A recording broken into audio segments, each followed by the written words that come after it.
Good evening, everybody, and welcome to our monthly speaker series here at the Theodore Roosevelt Inaugural National Historic Site. It's kind of nice to get an idea of how many of you from the area, how many maybe from out of town, how many of you are from Buffalo?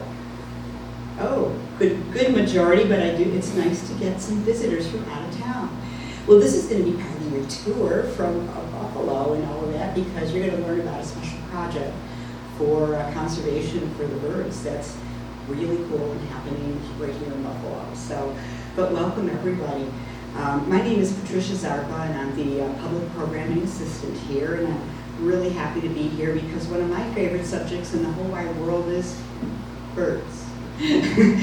This was amazing. I had a chance to hear Connie give a talk a couple of months back at an Audubon meeting, and I said, this is meant for here. This is a special place, and it was a special talk. It was terrific. As you may know, that the Theodore Roosevelt site is celebrating, still in the midst of celebrating its 50th anniversary, which is an amazing accomplishment. And our pride that we like to share with everyone is that we are the only national park site in Western New York. And so that's cool. But we have a lot of people to thank besides the national park that help us locally here, many of our sponsors of the program tonight, along with particularly the New York's Council of the Arts. They are the ones who help us with the program and also give us the opportunity to record the program, which is being done right now. So for any of the people that you may know that haven't had a chance to be here this evening or couldn't come, that this program will be available online, and we'll let everybody know what that is. It will be on the website, and you can access it from there, and it'll be there forever. So we're real excited about that. And also, we always want to make sure we don't miss thanking our Theodore Roosevelt members, maybe some of you in the audience here.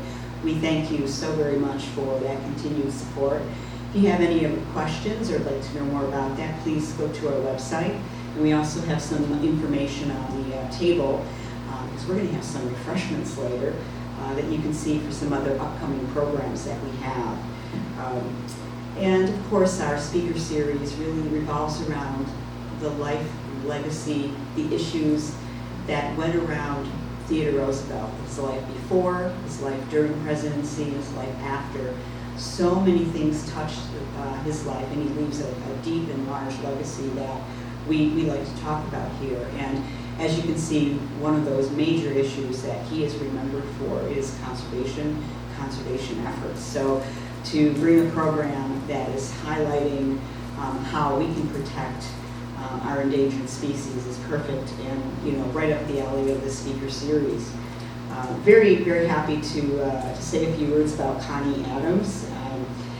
She is a wildlife biologist with the Department of Environmental Conservation, and she has worked as a wildlife biologist since 2005 and has been an ornithologist since 1984, is a graduate of Cornell University, a 1983 graduate of Cornell. Connie currently serves as biologist in charge of waterfowl. I'm just going to put my glasses on here because this involves so many different species. I'm just blown away. Waterfowl projects that involve ducks, geese, swans, and she also works with all the colonial water birds, such as the common tern we're going to hear about today, herons, egrets, gulls, and cormorants. For those of you who are familiar locally here in the city, you may know about some of the nests that are created for the peregrine falcon. Well, you can talk to Connie about that too, because she knows a thing or two about that. She's been very involved in, as well as nests for building nests and erecting nests for osprey, for grassland birds, and those very secretive marsh birds that we have. After Connie's presentation, you'll have an opportunity to ask questions. We'll have Q&A for about 15 minutes or so. And so that'll be terrific. You can save your questions for that period, and then we can have refreshments and chat. And again, I welcome you, and I'd like to bring Connie Adams up, and she is ready to go. And thank you again. Thank you.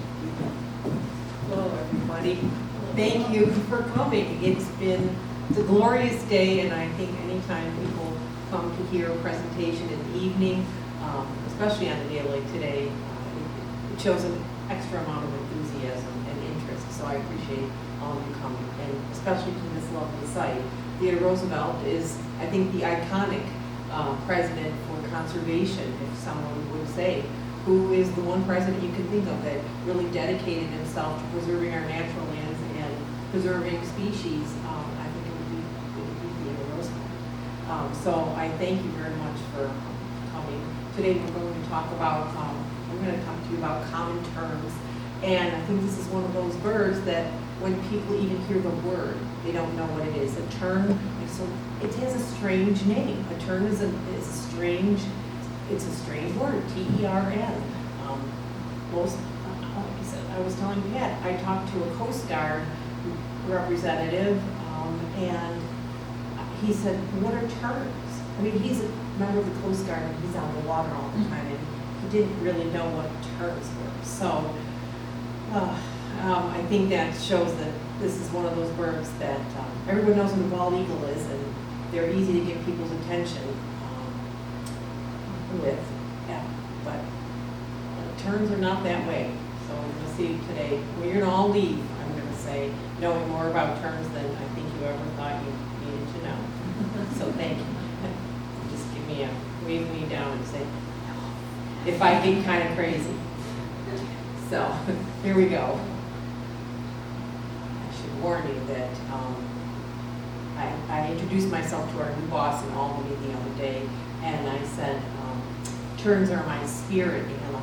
And I thought, well, there's a way to make a good first impression. I want her to think I am dedicated to this bird to a high degree. So a little bit, I told you a little bit about me, but I have been working with birds for 40 years. I lived all over the country and then traveled all over the world, but I'm from North Tonawanda, but it was always, sometimes studying like seals, but it was often studying birds, and it turns out that you can go anywhere and study almost anything if you don't want to get paid to do it. And that's what I did. I said it was the classic 4-but-happy scenario. Yeah, you can study penguins in Antarctica, but you're not going to get rich doing it, but you will say, wow, this is unbelievable. I can't believe I was on a glacier, and I can't believe I was chasing little Adelie penguins for 6 months in Antarctica. So, but today's talk will be about common terms. And keeping in mind that I worked for the New York State Conservation Department. They hired me back in 1983 to work on Canada geese. I then worked on common terms right here in Buffalo for 2 years. But what New York State DEC is a management agency. We are charged by New York State to manage fish and wildlife, air and water resources, also land resources for the good of the people of New York.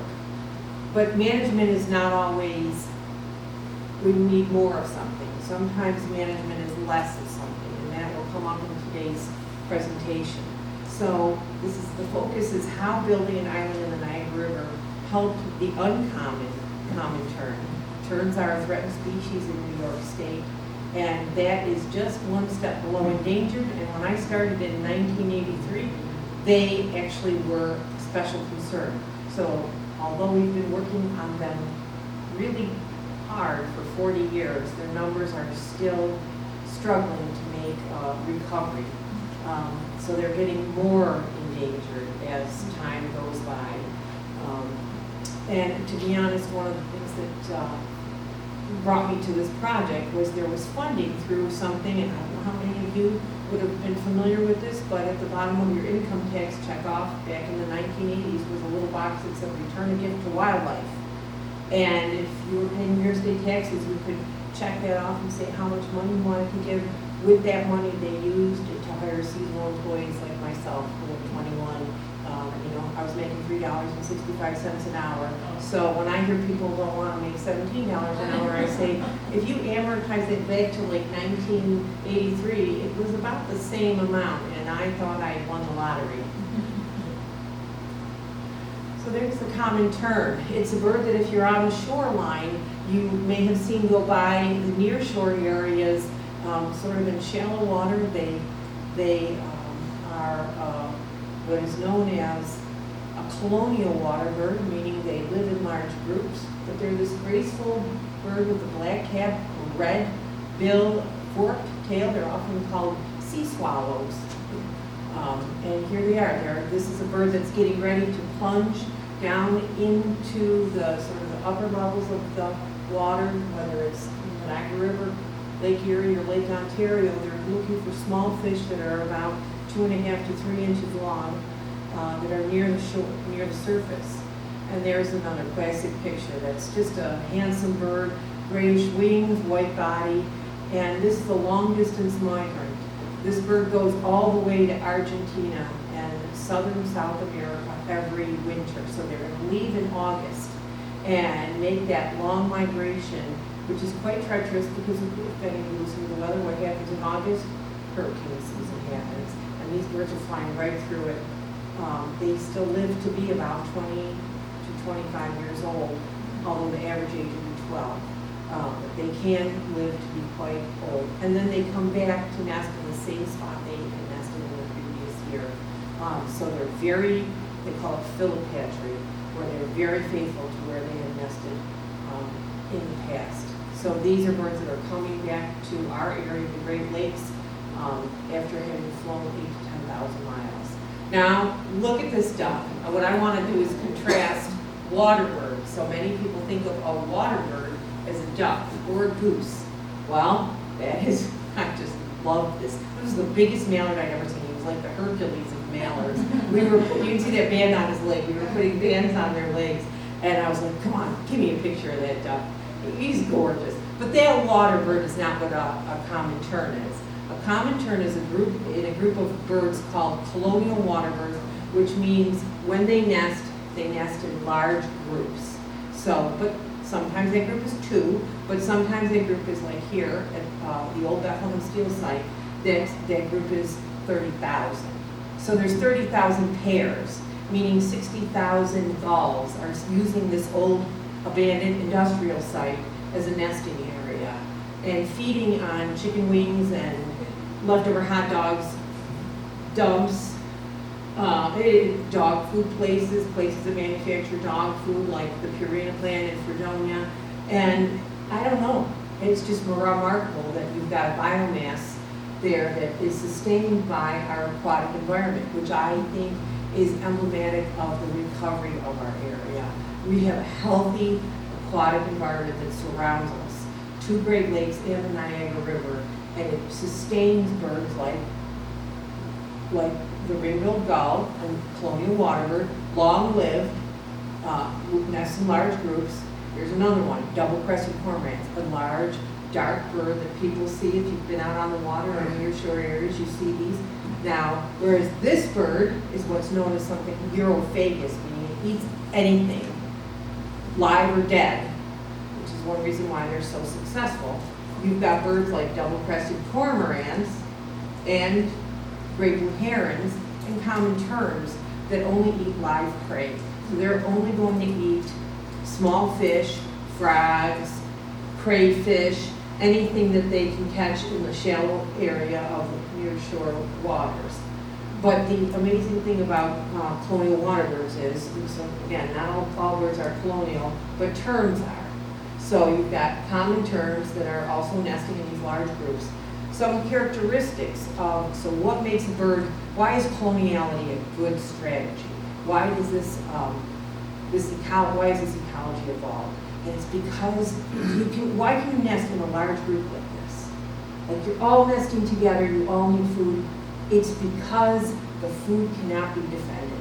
The key is here, they're feeding on a mobile food source, schools of fish, and you can't defend it.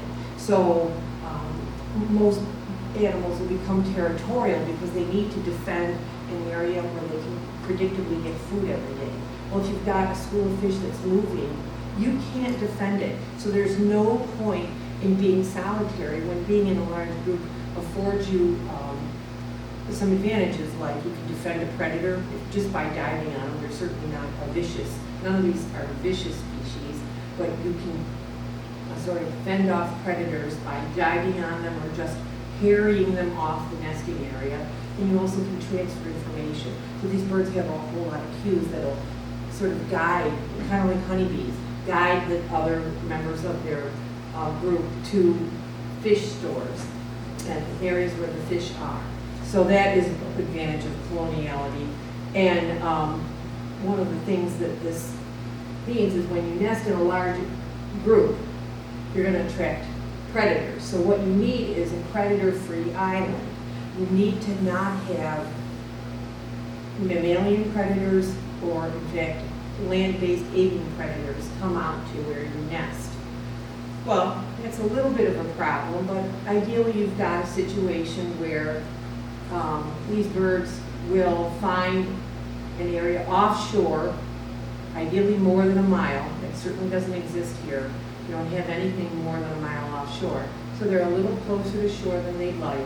But in fact, this is a group of terns that are nesting on a buffalo breakwall. This is what we call the south breakwall. It actually runs over a mile long to Bethlehem Steel, but it is right off the Erie Basin Marina. You can see this. And these are terns that are nesting on this breakwall, which means the top of the breakwall looks a lot like your driveway. It looks like a concrete driveway. And we've improved it by putting that rim up and also that little bit of fencing. So when the chicks hatch, they don't get scared right off the breakwall. And you can, but the problem is a lot of times boaters will come out there and they tie up and they think, oh look, what's going on up here? So sometimes people can be intruders on Colonial Waterbird Colony. Here's another site. This is a water intake right off Mississippi Muds in Tonawanda. And what this water intake used to be was the site where they launched fireworks. When I started about 17 years ago as a biologist, there were fireworks. The city of Tonawanda used to come out here for the 4th of July. These birds start nesting in the middle of May, so by the 4th of July you still have chicks out there. People thought nothing of setting up fireworks. And when I went and said maybe you shouldn't do this with my supervisor, I actually had the recreation director say, yeah, you're unpatriotic. And I said, I'm not unpatriotic, but I've always thought that was an interesting comment because I was trying to say this is an endangered species. And again, if these were bald eagles, people would not have the same reaction.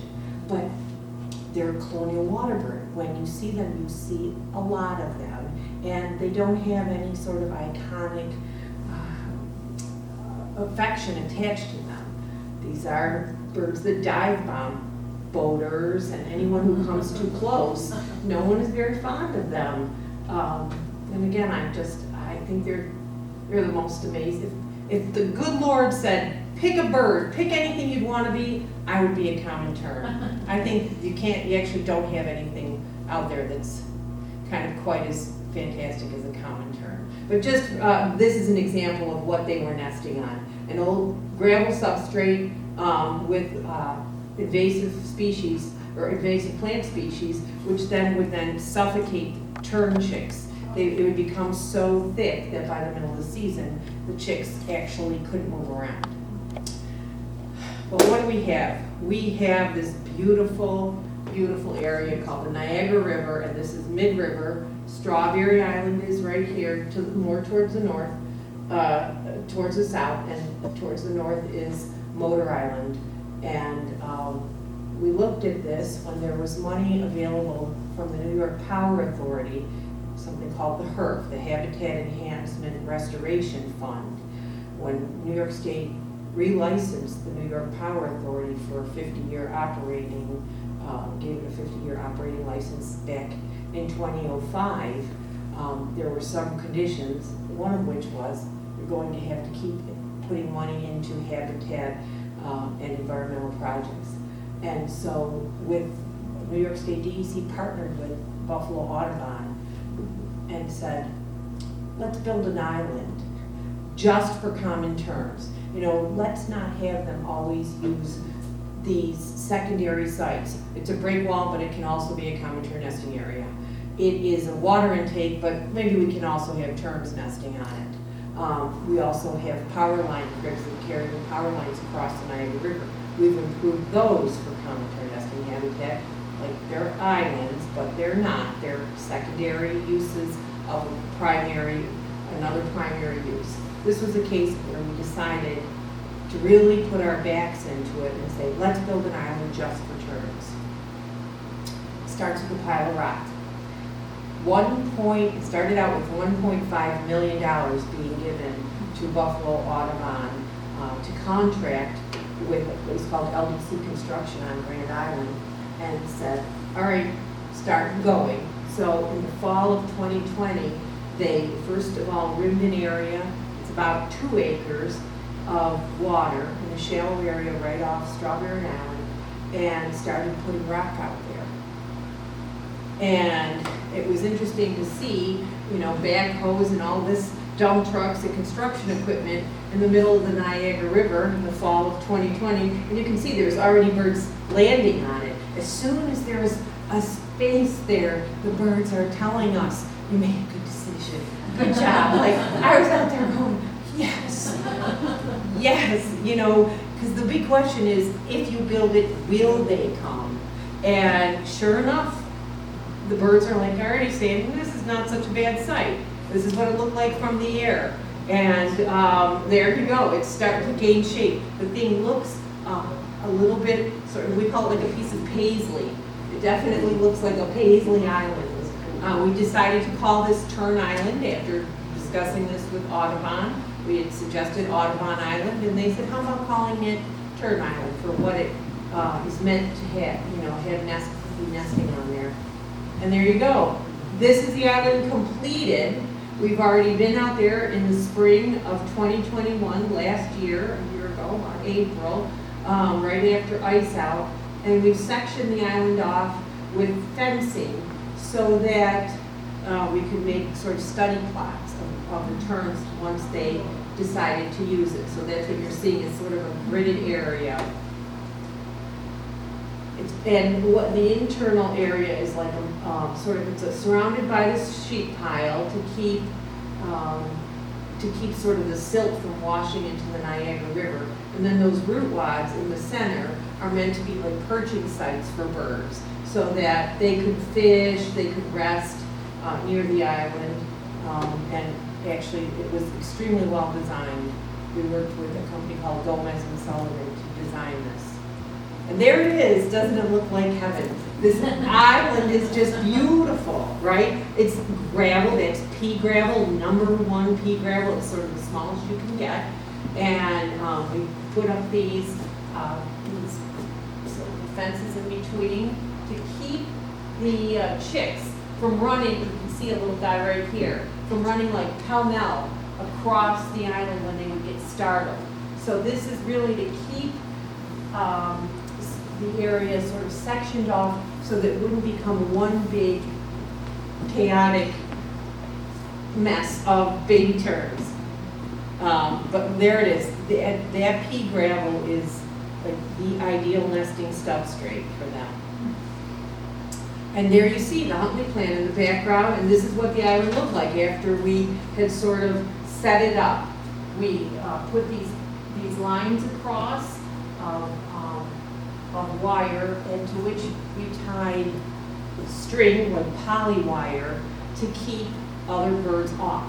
We want poly wire, because terns are very agile, and they can negotiate the poly wire and land, but kind of big, clumsy birds like great blue herons or Canada geese, ring-billed gulls were not able to land on this island, because of course this island is not going to be attractive just to common terns. It's going to be attractive to any of the colonial water birds that I told you about at the beginning. But we also built these little, Audubon and New York State DEC, and also the New York Power Authority built these little tern shelters. These are little houses that the terns are going to focus on and use if they ever arrive. The big question is, were they going to arrive? And we weren't that sure. But there they come. And they're like angels in the sky when you first go out there, and it's the beginning of May, and all of a sudden, you get the first 10, then you get the first 200, and then all of a sudden you've got 600 terns that are checking out this now $1.8 million island built in the Niagara River, literally just for them. And there they are. Literally, I think they look like angels. They're so beautiful. And they're calling, they're making kind of like a keer, keer, keer sound. We just felt like this was success. This was something beyond what we thought. Our first year that was last year, we had 400 nesting pairs of terns. This year we were up to 600 nesting pairs of terns. So it was really, which means there's 1,200 birds out there. And there we go. This is an image from one of our trail cams that we had set up out there. That's success looking right at you. They just love the tern shelters at both the structure, so they key in on structure, which is why we carried out all these logs to act as structure so they can visually separate the habitat. We don't want it to just be one undivided section of gravel. You want it to be, to look to them like, okay, this is mine, this is where I nest. And here's those strings of polywire that I was telling you about that we strung back and forth across the island. Interestingly enough, although they can negotiate it, what you find out is that when you're 60 years old, it's not that easy to kind of lift your leg up and over those strings. You're pushing the strings down the line and stepping over them. It makes it quite challenging when you want to do a nest check to negotiate that polywire. Make sure younger people than me go out and check it now. I'm not 25 anymore, which I thought I would be 25 forever, but it doesn't happen like that. But you can see there's in the back, in sort of the back left part of the image, there is a solar panel, and that's charging an electric fence that we surrounded the nest colony with to keep mink off of this island. We have a double strand of electric wire that goes around the entire island. You saw mink? Yeah, we have pictures, yeah. Yeah, there's mink everywhere. They can swim a mile from the mainland, and so all these islands are vulnerable to anything that can swim out there. It's one reason there's the sheep pile's a whole different story, but we definitely wanted to keep the electric fence up this year. Mink didn't turn out to be a big problem. We'll get to that. And there's the terns perched out there. They're just lovely. They're calling. They don't mate for life, but necessarily, but they do mate for the season. And like I said, some of these birds live to be about 25 years old. There's a common tern nest. The eggs all look camouflaged, so they blend in with our gravel, but they blend in with a natural substrate, like an offshore island. Common terns were actually they're more common on the coast. So like the Atlantic coast has quite a few, but they're inland as well. And that's where we believe our common terns came from. They were abundant in the 40s and 50s, but they started to decline as human population grew and grew in Buffalo, and the ring-billed gull colonies grew along with them. The ring-billed gulls basically took over any sort of natural areas where the terns nested, and their population started to decline. But so you can see they focus right on these nest shelters that we plopped down all over the island, and then when the chicks hatch, there's a little hole in the center where they can go and seek shelter, and interestingly enough, that's not necessarily shelter from a storm or the sun, although that does work. It often is shelter from another tern. So one of the things that an adult tern doesn't want to do when it's a lot of work to feed a baby tern, and now you've got to feed generally 3 of them, you don't want to feed the wrong tern chick. And so often the biggest enemy of a tern chick is actually another adult tern who recognizes that that's not its chick. So they pound them in the head. But you can see, so here, all they need is a visual separation, and you can see there's a 2-egg nest and a 2-egg nest on either side of that nest shelter. And that's enough. They can just be like, I'm not looking at you, I'm not looking at you, and that's enough to keep them from pounding each other. This is not really our big problem out here though. So here it looks like here, I love its perfection. That's how it always is before the chicks start to hatch. You go out there and you're like, oh look, it worked.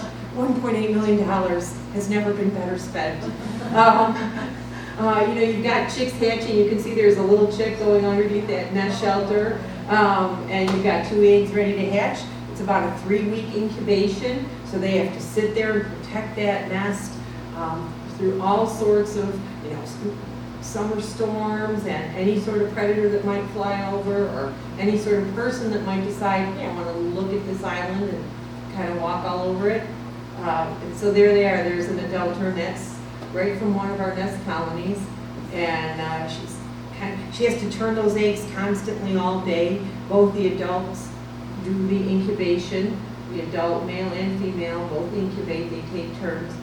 Just as an aside, not that you're ever going to need this piece of information, but when the adults look exactly the same, when you can't tell a male or female, when they're not what they call dimorphic, two different patterns, that generally means that they both do an equal amount of nest care.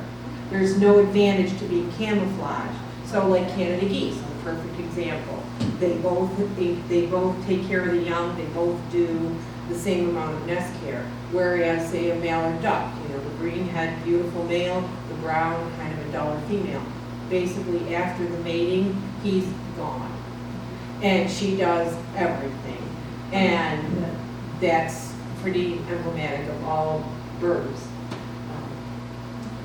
After a 21-day incubation, you've got a chick that hatches out and right away wants an emerald shiner put in that mouth. And it takes him, look at that little baby, I love them so much. You can see at the tip of his bill, he's still got what they call an egg tooth, which is what they use to kind of pound their way out of the egg after 21 days. And here, you can't really see it, but you will in a second, is basically success. Those are those root logs that I pointed out early on. And on those root logs and above in the sky are fledged terns. And those are terns that are about 6 weeks old. And there they are. Again, you can tell that they're different from the adult because their cap is not fully black. And they're going to hang around now. They take about, from hatching to being fully independent, that's about 2.5 to 3 months. So it's like 12 weeks. It's a long time. So by the middle of May, they're hatching. And by the middle of July and the beginning of August, they should be fully independent. Which is why it's important for these terns to nest as soon as they can. So they get back here in late April. They are starting to court. She's starting to lay her eggs, and after 3 weeks they're hatching. And if that first nest fails, it's very difficult for them to nest again because the chicks need 10 to 12 weeks to be independent. It's just a situation of math. They just can't get. They have one chance really to do it, which is an unfortunate thing because you've got problems out there, and we've encountered these problems this year. So ring-billed gulls, public enemy #1. You've got a ring-billed gull population that is like a volcano coming out of Bethlehem Steel. They're taking over the break walls and they're basically spreading. So we engage USDA. They have an arm of the federal government called the United States Department of Agriculture and Wildlife Services, and they help us remove ring-billed gulls every year. This year we removed, and that's really another, that's a polite way of saying that you have to take guns and remove these birds legally from the nest colonies because they're spreading and they're taking over colonies that we spend a lot of money to try to improve.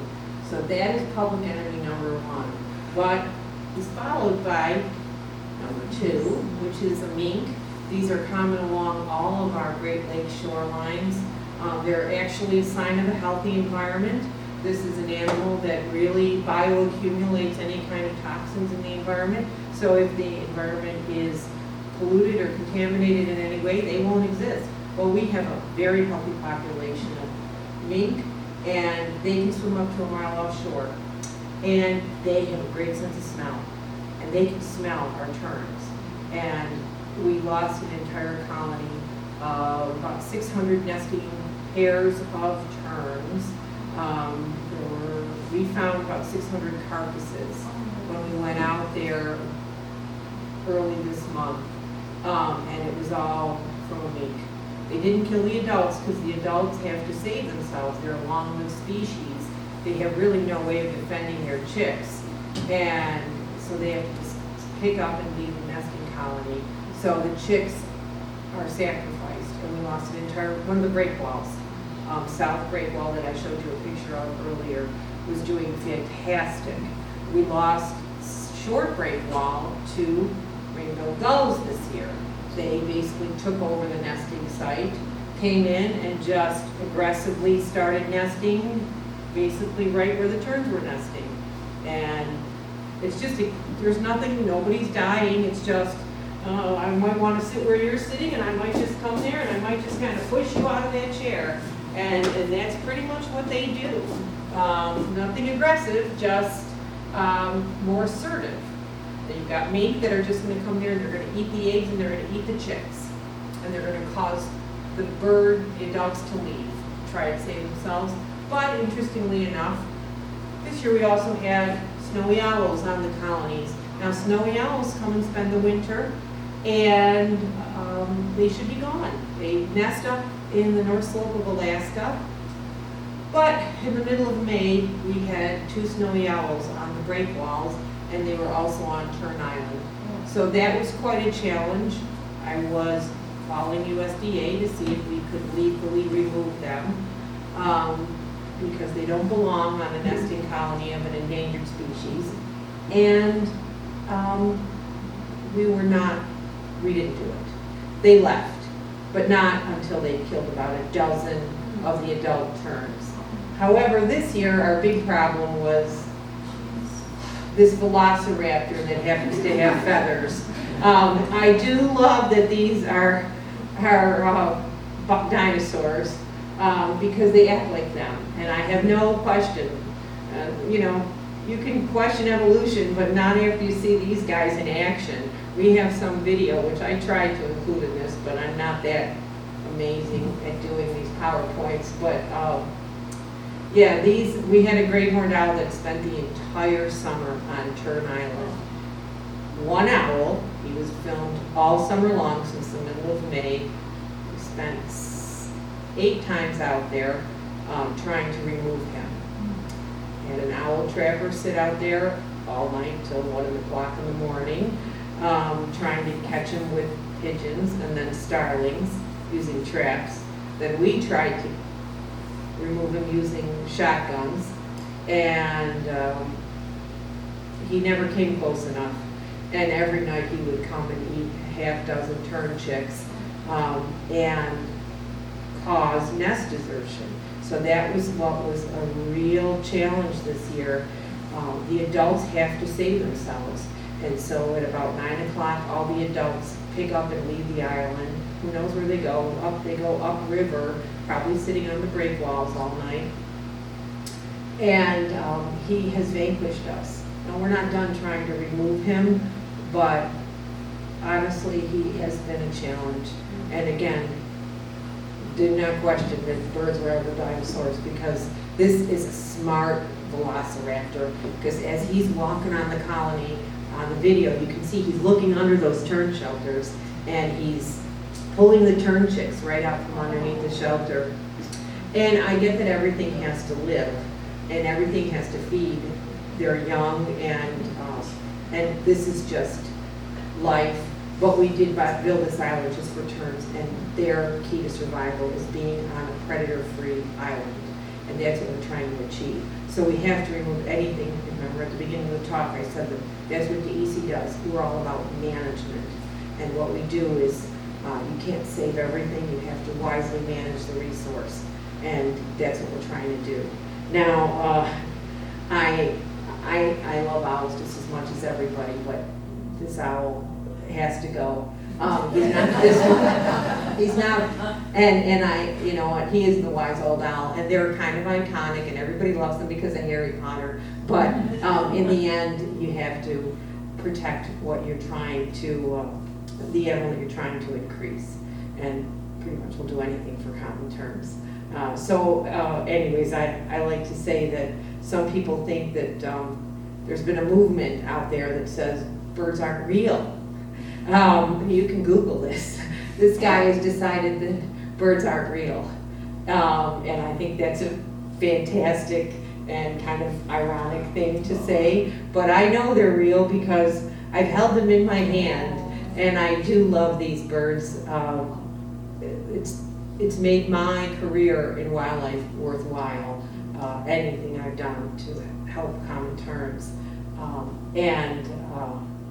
And I do say that if I had something, it doesn't matter what I have in my life, but nothing says love like an emerald shiner. If I was a tern, I always say, when they fly over with those shiners and the adult male is trying to court the female, he brings her shiners and he just presents these shiners to her. And I always said, well, nothing says love like an emerald shiner. They're beautiful fish and they're abundant, and basically the basis of the whole food web in western New York. And they're really what bring the common terns back here all the way from Argentina every single year. But that's all I have for this evening, and I'm grateful for your attention. Thank you for coming. Thank you.